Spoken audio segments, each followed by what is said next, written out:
Are you ready to make this bow with us? I can't wait to show you how. Let's get started. This particular bow we're making today, we are gonna have short tails on those. These type of bows, we like to call them funky bows because the tails will go up and the tails will go down.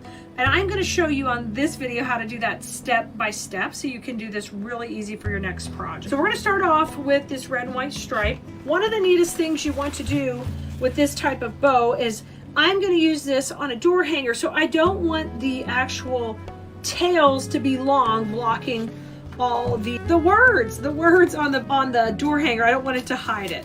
So I'm going to take and make these short tails so we can kind of control that. My go-to length is 8 inches. Feel free to play with that if you want to do it shorter or longer. You have all that control when you're making your bow.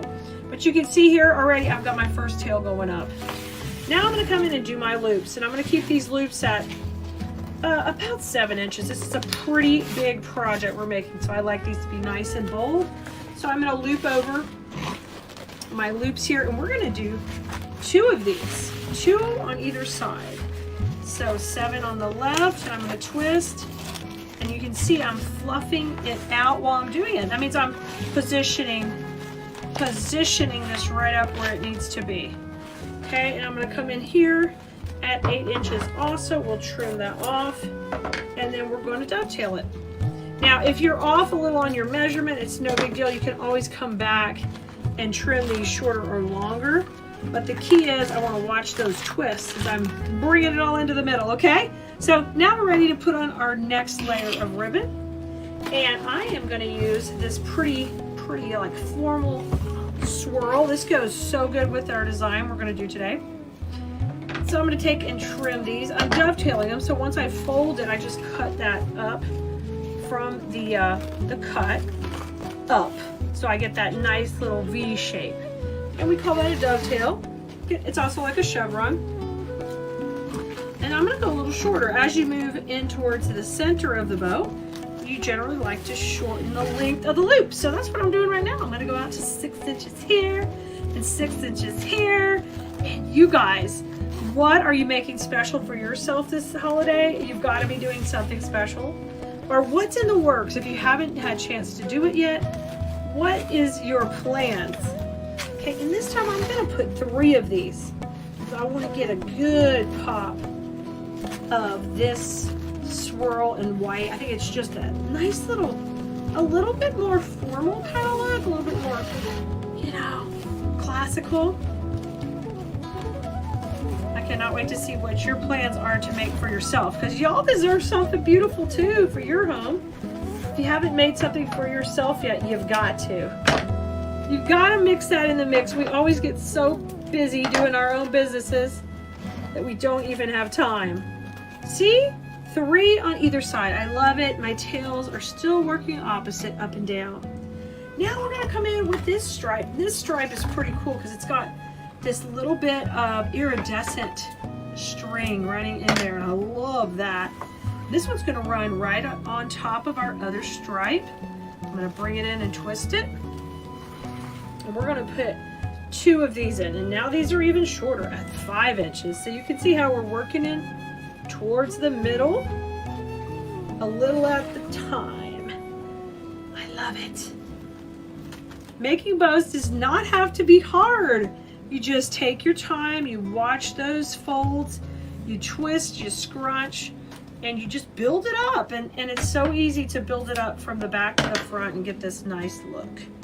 Okay, I'm going to dovetail this too. And this is just so pretty. Oh, my little piece fell in there. But I love it. Now I'm going to finish out the center with just a little finishing touch. And we're going to use what we do in design school quite a bit. In design school, we use what we call a bow tie in the center. Just make a loop of the ribbon. And we're going to make it a little bigger than I think I need it to start with. And then you just overlap these and make your own little bow tie here, okay? Fold it on itself, and then you just gather it right up in the middle. Now this is that really nice ribbon, so you want to crunch it a little. Okay, and once I have my bow tie, I run it right up the middle, and it always gives me a really, really polished, finished look to my bow. Look at that! I mean, that's a bow like a pro. Y'all, you could do bows like pros as long as you're hanging out with me. I'm not going to leave you hanging, literally. I'm going to keep you going.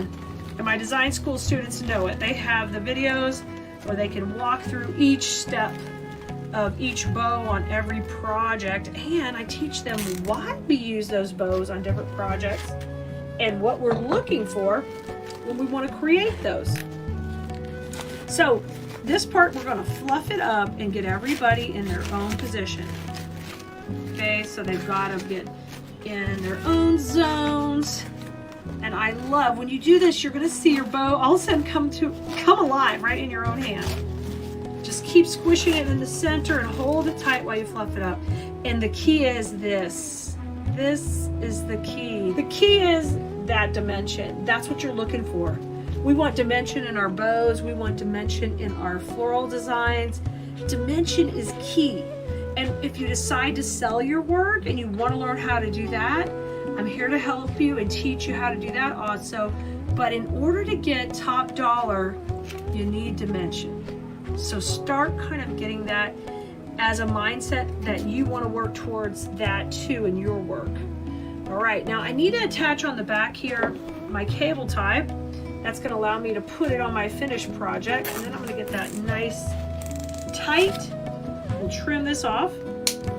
And I like to finish off my bows with I like to add one of the ribbons back to the center. And in this case, I think this stripe is just perfect because it's just going to bring our eye right to the middle of the bow. So I just cut a little strip and I'm going to fold it on itself. Make a nice little strip that runs down the middle, and you can watch those stripes and decide how you want to lay it out. Like I'm going to put that white stripe right down the middle, and that little detail always finishes out my bow so stinking pretty.